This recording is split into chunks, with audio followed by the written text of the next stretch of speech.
नमस्कार दोस्तों, मेरा नाम अंकित उपाध्याय है। मैं वकालत करता हूँ लखनऊ में।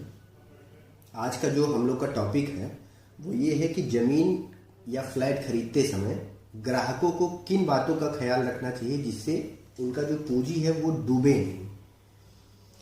तो पहला जो पॉइंट है वो ये है कि ग्राहक को जो ध्यान रखना है वो ये कि जो सेलर उनको बेच रहा है प्रॉपर्टी, क्या वो प्रॉपर्टी उस सेलर के नाम पे है या नहीं है। सबसे पहले तो ये जांच कर लें। या अगर वो पावर ऑफ अटॉर्नी लेके बेच रहा है तो क्या पावर ऑफ अटॉर्नी जो लिया है वो लीगल है या नहीं है, इस बात का पूरा जांच रख लें, उसके बाद ही लें। दूसरा, उस प्रॉपर्टी पे जो सेलर बेच रहा है या जो बायर खरीद रहा है उस पे सेलर का कब्जा है या नहीं है। अगर कब्जा नहीं है तो आपको बेच देगा, तो आप कब्जा कैसे पाएंगे, और जब तक कब्जा नहीं पाएंगे तब तक आप अपनी प्रॉपर्टी का एंजॉय कैसे करेंगे। इसलिए पोजीशन होना सबसे मस्ट है। तो सबसे पहले पोजीशन जांच कर लें। उसको जांच करने का तमाम तरीका है। आप उसकी बाउंड्री डिमार्केशन करा सकते हैं, उससे अगर अगल बगल कोई डिस्प्यूट होगा तो सामने निकल के आ जाएगा। तीसरा जो ग्राहकों के मन में आता है कि पेमेंट किस तरीके से दिया जाए। तो पेमेंट क्या है, देखिए 20,000 तो कैश आप दे सकते हैं, वो भी सेल डीड में बाकायदा मेंशन होगा।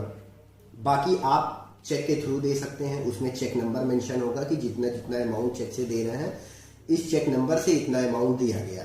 या डीडी नंबर मेंशन करा सकते हैं कि इस डीडी नंबर से इतना चेक अमाउंट दिया गया। या अगर आप आरटीजीएस कर रहे हैं तो यूटीआर नंबर आपके सेल डीड में मेंशन हो जाएगी। उससे पता चलेगा कि इस यूटीआर नंबर से भुगतान हुआ है इस प्लॉट का, वो सेल डीड में मेंशन हो जाएगी। और एक चीज का ध्यान रखना ज्यादा जरूरी है कि जितना हिस्सा या जितना रकबा सेलर बेच रहा है क्या उतना रकबा उसको बेचने का अधिकार है या नहीं है। जैसे कि अगर 900 स्क्वायर फीट उसके पास जमीन है तो वो 1000 नहीं बेच सकता है। अगर 1100 या 1500 2000 स्क्वायर फीट है या 1000 ही है तब वो 1000 स्क्वायर फीट बेच सकता है। तो इस बात का बहुत प्रमुख ख्याल रखना जरूरी है, इस चीज की जांच करनी।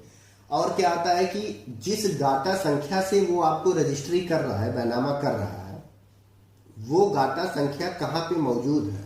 जहां पे वो प्लाट दिखा रहे हैं वो गाटा संख्या वहां एग्जिस्ट करता है, या जिस गाटा संख्या में वो रजिस्ट्री कर रहे हैं उसमें प्लाट एग्जिस्ट करता है कि नहीं है।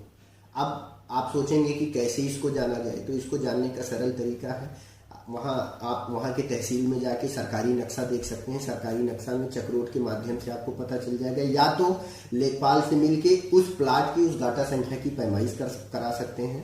पैमाइश कराने से आपको पता चल जाएगा कि एग्जैक्ट वो प्लॉट कहाँ पे मेंशन है या कहाँ पे बिलोंग करता है।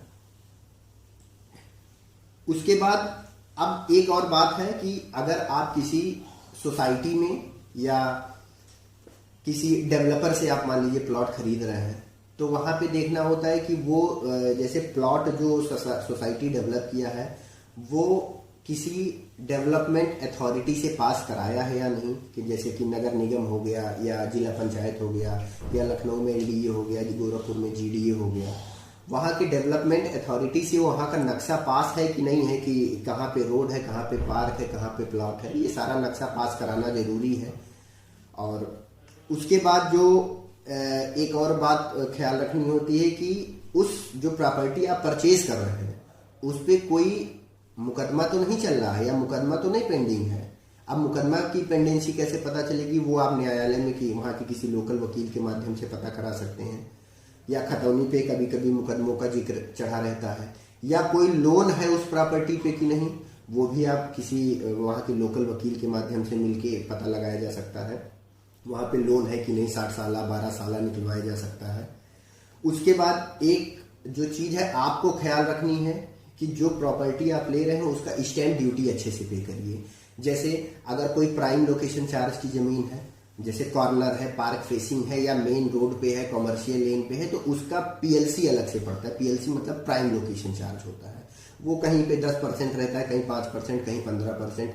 वो स्टैम्प ड्यूटी जो एक्स्ट्रा लगती है वो जरूर से जरूर पे करें, अदरवाइज आपको आगे चल के उसकी दिक्कतें आ सकती हैं। ठीक है। और एक चीज का ख्याल रखें कि चौहद्दी आप अलग अच्छे से मेंशन कराएं। चौहद्दी मतलब हो गया कि वो जो आपका प्लॉट है एग्जैक्ट, उसके पूरब में क्या है, उसके पश्चिम में क्या है, उसके उत्तर में क्या है, उसके दक्षिण में क्या है। उससे क्या होता है, आपका जो प्लॉट है वो एग्जैक्ट उसका लोकेशन एक बन जाता है कि पूरब में सड़क है, पीछे में प्लॉट नंबर ये है, या कोई बगीचा है, उत्तर में किसी का प्लॉट हो, दक्षिण में किसी का प्लॉट हो। ये अगर मेंशन करा देते हैं तो उससे क्या है कि भविष्य में अगर आपकी बाउंड्री मान लीजिए उखड़ भी जाती है तो आप अपने प्लॉट को नाप के बता सकते हैं कि आपका प्लॉट कहाँ पे है। इन चीज़ों का अगर ख्याल रखते हैं तो आपका जो पूंजी है, वर्षों की कमाई है, वो हमेशा बची रहेगी। और प्रॉपर्टी में इन्वेस्ट करना अच्छी बात है ही है, इन्वेस्ट करें, लेकिन इन चीज़ों को अगर आप दिमाग में रख के सजगता से काम करते हैं तो अच्छी बात है। आशा है कि आप लोग को ये वीडियो बहुत पसंद आया होगा। चूँकि ये हमारा अभी स्टार्टअप है यूट्यूब पे। अगर और कोई क्वेरीज है तो आप कमेंट बॉक्स में लिख सकते हैं, या तो सेम डे या तो उसके अगले डे में मैं पूरी कोशिश करूँगा रिप्लाई करने का। और आप लोग का कोऑपरेशन बस बना रहे। बाकी मैं और वीडियोस डालता रहूँगा। ज़्यादा से ज़्यादा चैनल को लाइक करें और सब्सक्राइब करें। नमस्कार।